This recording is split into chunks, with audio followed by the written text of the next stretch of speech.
What's up, guys? This is Nick for the New England Weatherlife.ning.com with the Wednesday afternoon weather update. Of course, we've got a storm right now that has been absolutely very significant, and although, as expected, a lot of folks through eastern Massachusetts did change to rain, and it was a relative non-event for those folks. Interior New England continues to be pounded with this event. Now, we've seen towns that have been under states of emergency. That's because you see 12 to 18 inches of snow, and then you get an inch of rain that's been coming down, and that just causes hydroplaning, and the drains get clogged, and it's just a huge issue out here today. Now, who's still snow? Who's changed to rain? Well, most of southern New England, most of central New England, we've changed to rain. Holding on to it in the Berks, holding on to it in the Greens, although the Champlain Valley has changed over to rain. Much of northern New England is still snow at this point. Now, of course, after we're seeing all this snow, it's always the concern that we're going to be looking at hydroplaning if you do change to rain, and that's what we've been seeing now. This is not the kind of storm where you see a heavy burst of snow and then light to moderate rain for the rest of the event. It's the kind of storm where you see heavy snow and then heavy rain, so that's what's been going on now. Luckily, the heaviest is going through eastern Mass, where less snow fell.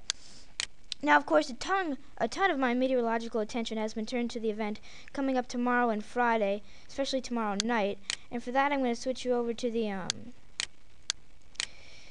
graphic here. If I could do that, there we go.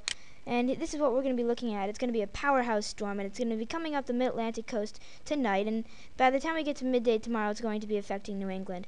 Now, the main concern for us is wind. Winds will be perhaps gusting to hurricane force. There's also going to be a lot of heavy rain in most of New England. Now, you look at snow, and you see that there is snow on the map. Well, I think northern New England might get 6 to 12 inches, and then we're adding on an additional 18 inches for parts of the Berks, even into the Litchfield Hills. And you look at the map, you see much of upstate New York is going to get hit. How about New York City? They tend to be rain because of their geographical location. Well, I think New York City won't dodge a bullet this time. They should see 15 to 20 inches of snow. Same goes for Greenwich, Connecticut, and probably into the Litchfield Hills as well. Now, as I said, I'm going to start you off with the wind here. I'm going to go to the 850 millibar wind, and you say, Nick, why are we looking at the 850 millibar wind? When 99% of us go at the surface unless we're flying in a plane. Well, the reason why I do that is because the 850 millibar wind is usually how strong the winds are going to be gusting. So you got sustained winds up here, how much they'll gust to the surface. So here's the first storm coming through.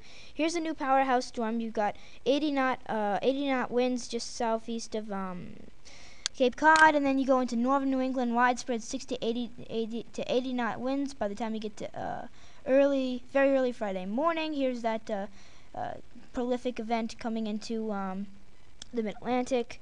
So that's what we're going to be looking at. So how much does this gust to the surface? We should see, looking at this, no problem. We'll see near hurricane force wind gusts in a lot of spots. So then you switch over to the wharf for precipitation analysts, and let's go out here. Here's the first storm. Oh, here's the first storm. Here's the new one developing. Here it goes. Here you go.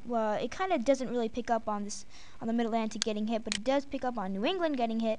Probably talking about another additional 1 to 3 inches of rain for eastern New England. Same deal, northern New England on top of 6 to 12 inches of snow. So that's basically what we're looking at. One more map I want to show you. Actually, 2 more maps I want to show you before I let you go here. The next is the surface wind map. These are sustained surface winds. And look at that, 40 mile per hour sustained winds just offshore, and then you got 35 to 40 along the main coast. You go to the next frame. I talked about northern New England getting slammed in the 850 winds. Same true with the surface winds. You got winds sustained at about 35 going from much of northern New England. Now, of course, when you get 70 mile per hour winds like this, you obviously you're going to worry about the marine. So the marine concerns today, for that we can switch you over to the Navy wave model for how high the waves will get. You can see 12-foot waves for Cape Cod, the main coast.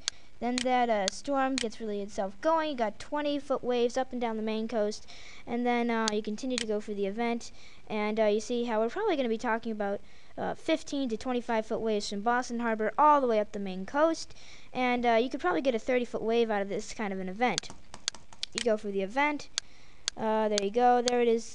Probably going to slam the Canadian Maritimes just as hard. So that's basically my prognosis as of Wednesday afternoon. I'll come back to you again tomorrow, again on Friday.